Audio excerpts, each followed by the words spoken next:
es relativamente corto. Puedo Sí, decir que es mucho más sencillo que incluso los primeros tres que hemos revisado, pero pues aún sí, así, si los chicos no lo han visto, pues hay que revisarlo con cuidado, ¿no? claro. Entonces comenzamos, que es Sí. sobre el teorema de Pitágoras. En la Ujú. parte de la Lo introducción, grabamos igual, ¿verdad? sí, ya se está grabando. Ujú. Perfecto. Okay. La parte de la introducción es muy breve, pero siento que igual es muy importante que lo tengan todos los temas, que habla así Ujú. como que el concepto histórico, ¿no?, de cada sesión. Y en este caso dice que, bueno, es algo muy importante para la geometría. Ahorita vamos a ver por qué. Pero principalmente el nombre es debido a un filósofo y matemático griego que se llamó Pitágoras de Samos. Y se menciona, ¿no? En la Sí. historia se menciona que incluso no se sabe con certeza si el teorema como tal fue creado, inventado, propuesto por Pitágoras de Samos o propiamente por su escuela, ya que él fundó una escuela a los que se les llamaba los pitagóricos, ¿no? O la escuela pitagórica. Entonces no se sabe Ujú. realmente si él fue el que creó el teorema o un grupo de personas o personas de su escuela. Esa es la parte histórica. Y se menciona que es uno de los teoremas más importantes dentro de este mundo de las matemáticas por alrededor de la Edad Media. Y como se menciona también, se pedía que los aspirantes de esta escuela, la escuela pitagórica, para que tuvieran su grado de maestro en las matemáticas, se les pedía que para entrar, que para poder tener ese grado, debían encontrar o formular una demostración de este teorema, ¿no? Entonces es por eso que en muchos videos de YouTube o muchas páginas hay como que muchas demostraciones a este teorema, ¿no? Desde algo geométrico, algo matemático o simplemente con instrumentos aquí reales, ¿no? Entonces eso es lo que se menciona. Y vamos a comenzar. Lo primero es Ujú. analizar el triángulo rectángulo. Hay que dejar en claro que este teorema solo es válido para triángulos rectángulos, no para triángulos isósceles, no para triángulos escalenos, ni para triángulos equiláteros, solamente para triángulos rectángulos. Es decir, los triángulos que tienen un ángulo de 90 grados, ¿no?, como aquí se está viendo en esta figura, el triángulo ABC, y aquí en el vértice C se forma el ángulo de 90 grados. Entonces eso es un triángulo rectángulo. Y es lo que se está indicando acá a la derecha. El triángulo ABC es un triángulo rectángulo, ya que el ángulo, en este caso está mal escrito, sería ACB, Ujú. es de 90 grados. Y listo, ahora sí. Ujú. Y dice, los lados cortos de este triángulo, si podemos ver, hay un lado que es más grande que los otros, en este caso este lado es el más grande, y a los otros dos que restan se les llama catetos. Ujú. Entonces aquí lo está mencionando bien. AC, que es el lado que tiene de manera horizontal, y BC, que es el lado de manera vertical. Y esos reciben el nombre de catetos. De catetos. Y al lado más grande, que en este caso es el lado AB, se le llama hipotenusa. Eso siempre va a ser así. El lado más grande va a ser la hipotenusa y los otros dos lados restantes, los catetos. Y como dice, a este último, es decir, a la hipotenusa, se le puede reconocer fácilmente ya que es el lado que se opone al ángulo recto. Siempre va a ser así también. Si aquí tenemos el ángulo de 90 grados, entonces el ángulo que está de manera opuesta siempre va a ser la hipotenusa. Eso lo podemos ver aquí. Ujú. Ujú. Incluso podemos construir otro triángulo. Voy a dibujar por acá uno que esté en otra orientación. Entonces intentando que sea lo más recto posible. Entonces nuestro ángulo de 90 grados está aquí. Por lo tanto, la hipotenusa pues es el ángulo que está de manera opuesta. Es decir, este va a ser Ujú. la hipotenusa. Y así para cualquier triángulo que formemos en cualquier otra orientación, pero siempre y cuando cumpla eso de que tiene un ángulo de 90 grados. En este caso, nuestro ángulo de 90 grados está aquí. Por lo tanto, la hipotenusa va a ser este de acá. Siempre se va a cumplir eso. Entonces, listo. Eso va a ser un triángulo rectángulo que cumple con el teorema de Pitágoras. Y dice, solo los triángulos rectángulos, como ya lo mencionamos al principio, admiten que dos de sus lados pueden ser considerados como su altura. Tomando como ejemplo el triángulo que se formó aquí arriba, podemos considerar como la altura al lado BC o también al lado AC. Digo, ya dependiendo de cómo nosotros orientemos la imagen. Así como tenemos este triángulo, pues podemos decir que la altura es BC. Pero si nosotros lo dibujamos de manera que es el lado ahora aquí de abajo, por ejemplo, así, pues ahora la altura sería esta parte de aquí, ¿no? Que corresponde al lado que aquí tenemos de manera horizontal. Solo depende de la orientación de la imagen del dibujo. Entonces, cualquiera de los dos puede considerarse como su altura. Y es lo mismo que está apareciendo en este cuadro de aquí abajo. Es el mismo triángulo, solo que en diferente orientación. Aquí la altura, como lo mencionamos, es AC, la parte vertical, mientras BC es la base, pero si volteamos ese triángulo, ahora la altura es BC y la base es AC. Entonces, listo. Tenemos esos dos conceptos.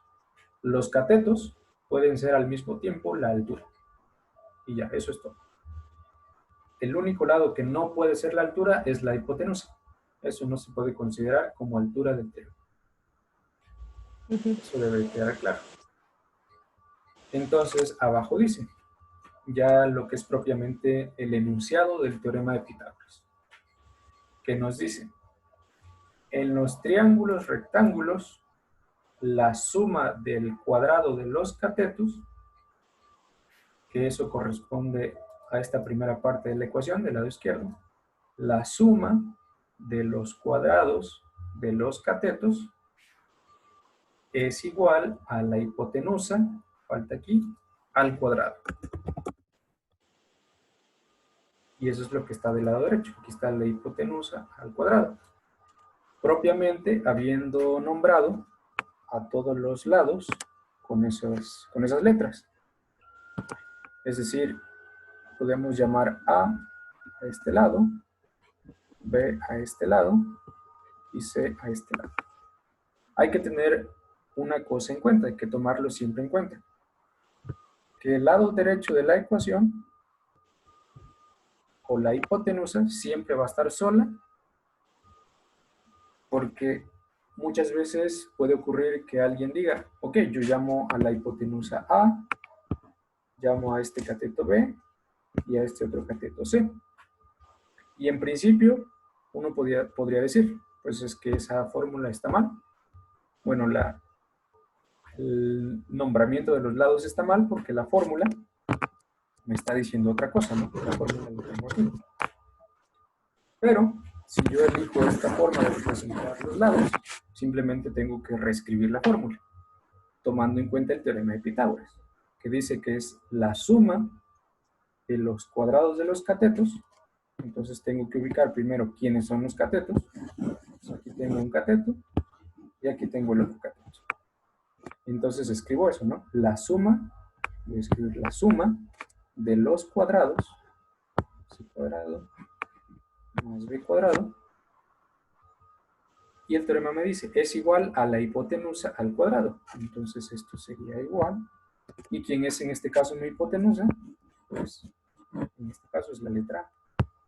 Simplemente hay que tener en cuenta eso y listo. Eso es mi teorema de Pitágoras con esos nombres. Que si bien no se parece a la forma que se escribió acá, pero eso es por los nombres que se le dieron a los lados de manera diferente. Entonces hay que tenerlo muy en cuenta, ¿no?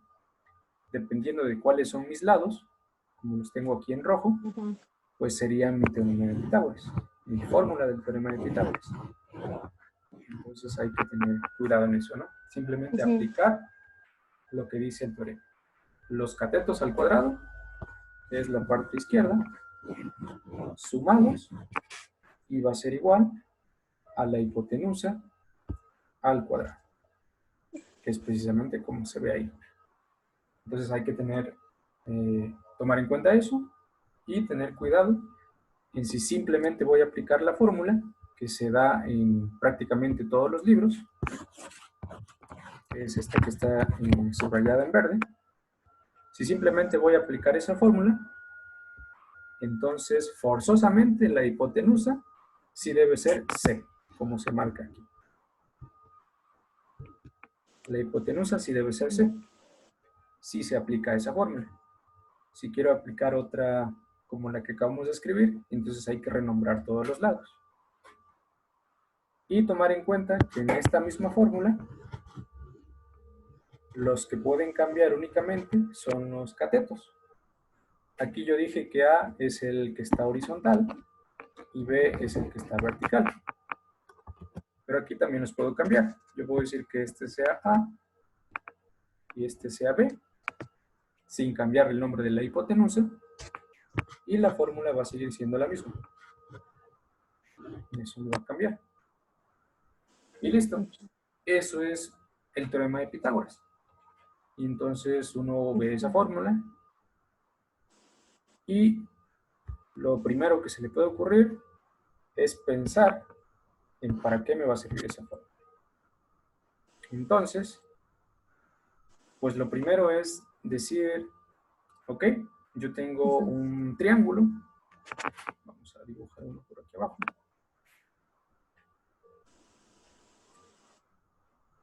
Y poner medidas, ¿no? Por ejemplo, voy a dibujar uno acá a la izquierda. Un triángulo rectángulo.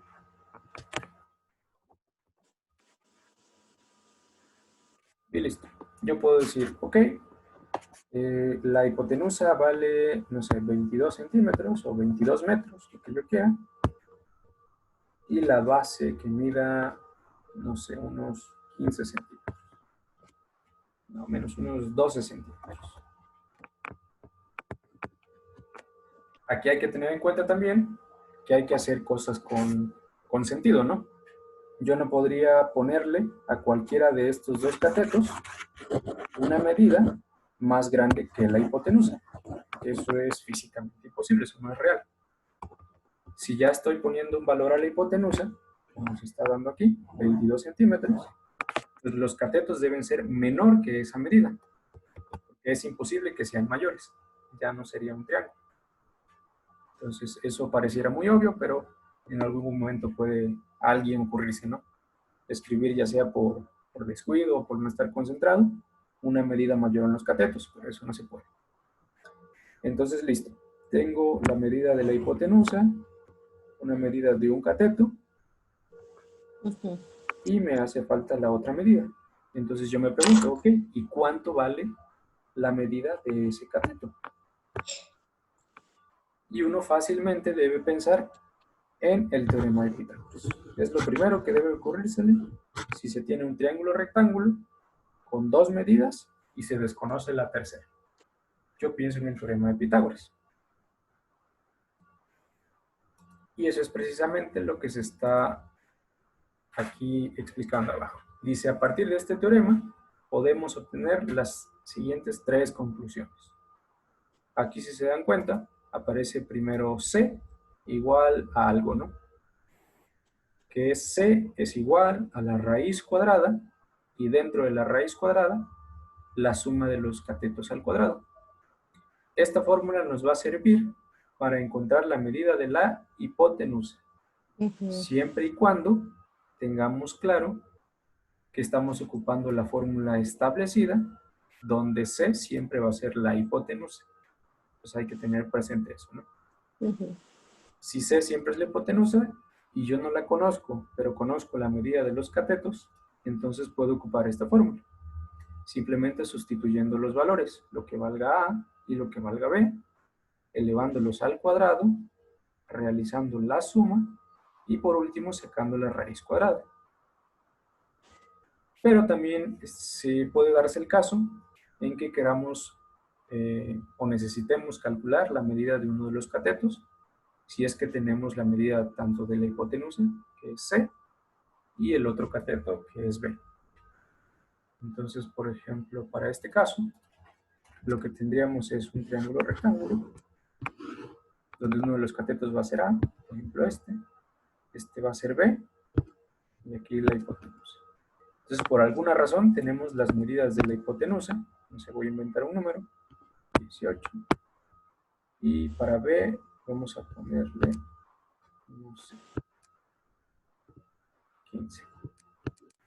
Listo, si yo tuviera esas dos medidas, lo que me haría falta calcular es A, y entonces yo aplico la fórmula de aquí abajo. Y entonces me quedaría que A es igual a la raíz cuadrada de C al cuadrado, que sería 18 al cuadrado, menos B al cuadrado, que sería menos 15 al cuadrado, y todo dentro de la raíz cuadrada. Entonces, listo, tendría que hacer esas operaciones. Elevar 18 al cuadrado y restarle 15 al cuadrado. Eso me va a quedar un número.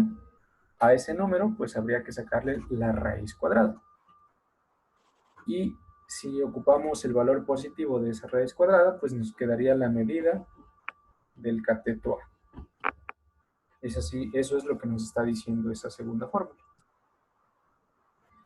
Y por último, sería la tercera fórmula, que ahora estamos calculando B. Es decir, tenemos igual un triángulo rectángulo. Y voy a nombrarlos igual. Este que sea A, este que sea B, y aquí la hipotenusa. Si la hipotenusa mide, no sé, unos 30, en unidades las que sean, las dejamos en unidades nada más. Y A mide, no sé, 10 unidades de medida. Ahora nos piden calcular B. Es básicamente la misma fórmula anterior, pero se intercambiaron los nombres de los catetos. Ahora B es la que está del lado izquierdo y A es la que está del lado derecho. Entonces la fórmula me está diciendo que para conocer la medida de ese lado B, pues tengo que hacer esa sustitución. B igual la raíz cuadrada de C al cuadrado, que sería 30 unidades al cuadrado, menos A al cuadrado, 10 unidades al cuadrado. Entonces yo tengo que hacer de nuevo esa operación. Elevar primero 30 unidades al cuadrado, y hay que tomar en cuenta también ahí que, por ejemplo, si las unidades fueran centímetros, milímetros, kilómetros, la unidad también quedaría al cuadrado, ¿no? Por ejemplo, aquí en este caso, 30 al cuadrado es 900, pues quedarían 900 unidades al cuadrado. Y aquí ya no aparece el paréntesis, ya que ya se elevó al cuadrado ese primer término.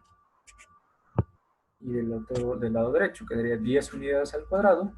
10 por 10 es 100. Entonces tenemos 100 unidades al cuadrado. Entonces hay que tomar en cuenta eso. Las unidades también se elevan al cuadrado. Y esto menciono de nuevo, puede ser centímetros, milímetros, kilómetros, metros, cualquier medida de distancia. Y listo. Ahora lo que se tendría que hacer es hacer la resta, que en este caso es muy fácil. 900 menos 100, eso nos da 800. Entonces nos quedaría que esto es igual a la raíz cuadrada de 800. Y las unidades pues son las mismas. Sería 800 unidades al cuadrado.